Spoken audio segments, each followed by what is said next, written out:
Right, so here we've got the newest version of the propeller guard. This is the older version. This is version 50. There was a 51, which is okay, I guess, but this is the latest version, which is better. This is version 52. Version 52. So we've got two of them here. And this one is slightly weaker and it broke. This one's been beefed up, so it's more thicker. It's about half a gram heavier. So yes, this is the older version. This is the new version.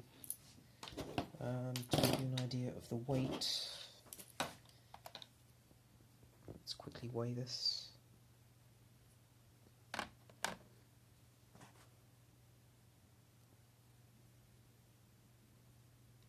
36 grams.